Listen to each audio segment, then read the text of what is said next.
During the First World War, the conditions of the trenches brought to light a debilitating illness: trench foot. Trench foot is thought to have caused as many as 75,000 British casualties during the war, leaving many with amputated toes, feet, or even legs. In today's video, we will cover just what trench foot is, how it was caused, and the grim reality for those who endured the disease during the most disturbing of wars. Trench foot is one of the many conditions under the umbrella term immersion foot. These conditions are caused by water being absorbed into the outer layer of the skin, and the damage that can then follow. This is usually caused by the blood vessels restricting their flow to the extremities in an attempt to conserve heat. This is often caused by exposure to water for a prolonged period of time. In addition, cold climate, improper footwear, and unsanitary conditions can make the condition that much more likely to take hold. In the case of trench foot, the patient will likely have been exposed to standing and dirty water for as little as 10 hours before the damage will set in. The first signs will be a tingling, numbness, or burning sensation in the feet. The feet will appear to be white, wrinkly, and brittle. They can then turn blue or red, caused by a lack of circulation, and will begin to swell to a great size. The toes and heels are usually the parts to be affected first. As the feet rewarm and the blood flow returns, the patient will experience extreme pain.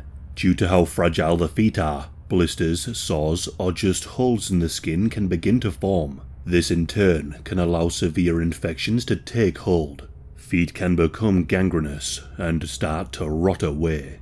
At this stage, amputation is usually the only option as to prevent further damage or more serious consequences, as at this stage, sepsis can occur and therefore death. Trench foot can be relatively easy to prevent. Changing wet socks, wearing properly fitted boots, and simply keeping the feet warm, dry and clean can stop trench foot from even setting in. However, this was easier said than done in the waterlogged trenches of the First World War.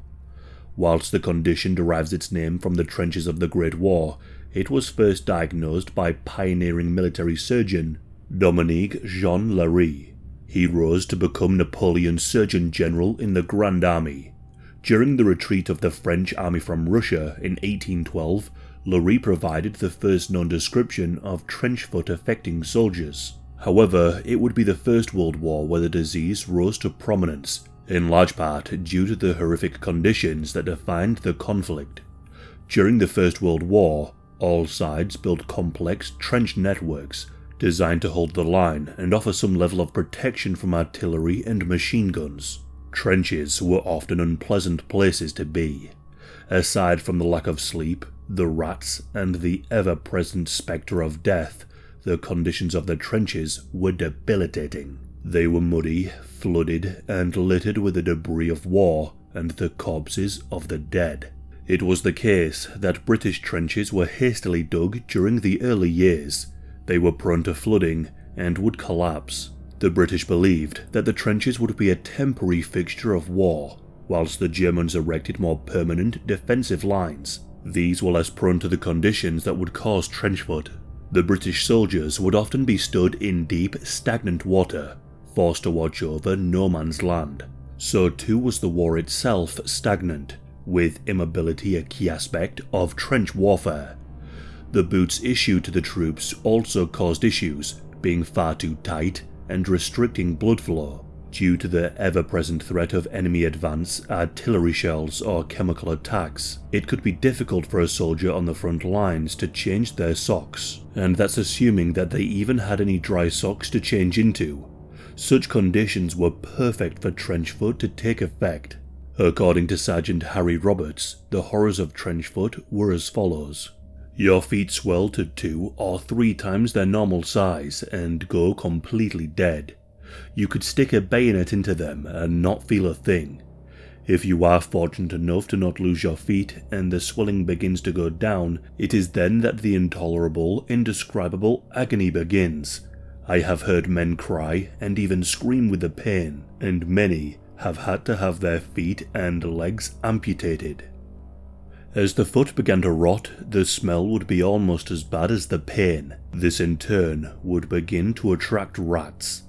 These rats would often be as bold as to nibble and consume on the feet of those with trench foot. For those who had contracted a severe case where the condition was left untreated, amputation would often be the only course of treatment. Surgeons had to make the difficult decision as to how much of the foot was to be amputated. Too little, and the spreading gangrene and sepsis could take fatal hold. Too much, and the patient would be left with limited mobility. During the winter of the first year of the war alone, over 20,000 British casualties were recorded as being caused by trench foot. As a result, all manner of attempts were made to combat this condition. The generals and officers noted the debilitating effects of trench foot on the war and morale. One notable attempt was to pair up soldiers, each taking responsibility for the well-being of one another's feet. Regular inspections would be made, looking out for any signs of trench foot or infection. Emphasis was placed on the changing of socks and boots and ensuring that the men had enough pairs of socks available, with officers making sure that their soldiers changed their socks sometimes twice a day. Whale oil was provided to be applied on the feet and to offer some level of protection against the water. Soldiers were also told to massage their feet to encourage circulation to return. Others would use whatever they could get their hands on, from motor oil to Vaseline, anything to prevent trench foot. Elevated duckboards were more readily made available, allowing soldiers to not have to stand in stagnant water. Nevertheless, some 75,000 British casualties were attributed to the condition during the course of the war. This figure, however, could be even higher due to underreporting, with soldiers fearful of reprimand for not looking after their feet. Trench foot might seem like a disease of the past, yet it is still prevalent. Wherever there are wet, unclean conditions, or where people are unable to look after their feet, trench foot is possible. The homeless are susceptible to this disease, often exposed to wet and cold conditions with limited available changes to their clothing.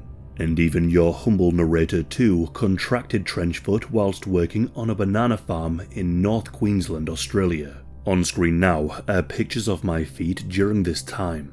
Even though I had a relatively mild case when compared to what the soldiers of World War I experienced, it was agony.